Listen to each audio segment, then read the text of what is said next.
If you've thought about learning energy healing but haven't gotten around to it yet, here are some of the reasons I think it's important for you to do so right now. First off, it'll help you feel connected to the world around you. Part of the human condition is to feel isolated and separate from the universe. Philosophers and physicists explain to us that we can't be separate from the universe from which we're born. But that pesky ego does its best to make us feel apart from all that is. When you start doing energy work, one of the most profound shifts is your perception of connectedness.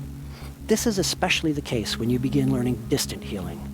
Distant healing shifts your awareness from being an insider looking outward to being anywhere you focus your attention. This may seem a little illogical at first, but it's important to understand that you are not your body. More importantly, your consciousness is not restricted to being localized within your body. In my worldview, consciousness is a level above thought. Thoughts are by nature brain processes, but consciousness, to me at least, seems to be beyond the body. It may even be that consciousness exists as a precursor to the body's very existence. It'll help you feel more complete as a human being, too. The mental processes that make up energy healing are meditative by nature. The more you engage in the work, the more you'll find yourself becoming centered and enjoy a sense of wholeness. In a world where many of us go around feeling incomplete and looking outwards for a means of finding wholeness, energy healing and meditation in general is a beautiful way of discovering that wholeness comes entirely from within. We just need to avail ourselves to it. If you really don't know what energy healing is yet, click this video above to learn more. Energy healing enables one to be more fully of service to self and others. I think the idea of being of service to others is beautiful and a necessary component of building a nurturing and loving society. That said, love of others begins with love of self. Nothing speaks of love of self more than taking the time to heal all the wounds of self that we have taken on over the course of a lifetime. Life, as they say, is hard. Earth itself, traumatic. The first 7 years of our lives are spent programming our baseline belief system, a process by which we have essentially no control. When you make attending to your well-being a priority, it not only heals you, it makes you more able to respond healthfully to challenging situations. It also enables you to be better able to help others around you in need.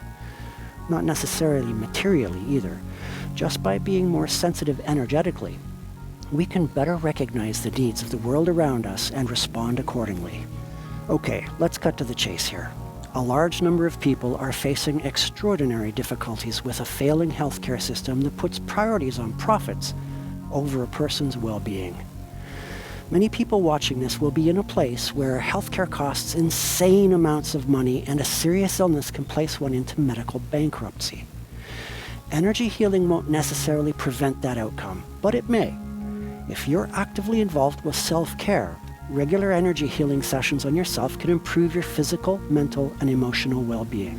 If you're diligent enough at it, it could very well be that you avoid those major illnesses. Speaking firsthand, I developed skin cancer a number of years ago. It was scary, but I dug in deep and went on a healing mission. It wasn't quick, and it wasn't always easy. Unsurprisingly, my dance with cancer also went hand in hand with deep emotional and mental wellness challenges.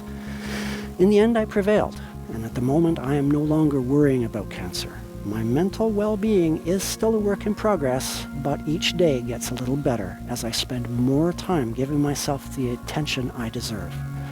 Learning to love oneself unconditionally and give the attention to healing is not a weakness. It is absolutely a strength. In the event that the healthcare system fails for some unforeseen reason, being adept at energy healing gives you options. It can help accelerate healing from injury. It can help the body's immune system fight off bacteria or viruses. And it can help you maintain your sense of self and emotional balance during times of stress. It also enables you to help others in times of need. Anecdotally, I was a first responder at a traffic accident when a person lost control of their car and slammed into a utility pole. There were no external injuries, but the person was in shock. I wrapped my coat around the person and ran energy via distant healing to calm her and keep her shock from worsening. By the time the ambulance arrived, her cognition and responsiveness appeared normal to me. I retrieved my coat, she went off to the hospital, and I left the experience feeling empowered that I'd been of assistance during a time of crisis. Energy healing is an innate skill. When you bang your knee, you instinctively place your hands over the injury and focus your attention into the painful area. Learning energy healing simply enhances your knowledge of how to do this work and to become more effective and reduce your sense of limitation. For me, however, I think the biggest thing is empowerment. Learning energy healing empowers you to take control and steer your healing journey. Instead of being at the mercy of a healthcare system that is not always working with your best interests at heart. Now hit that like button and subscribe. And to learn how to become sensitive to life force energy, click the video here.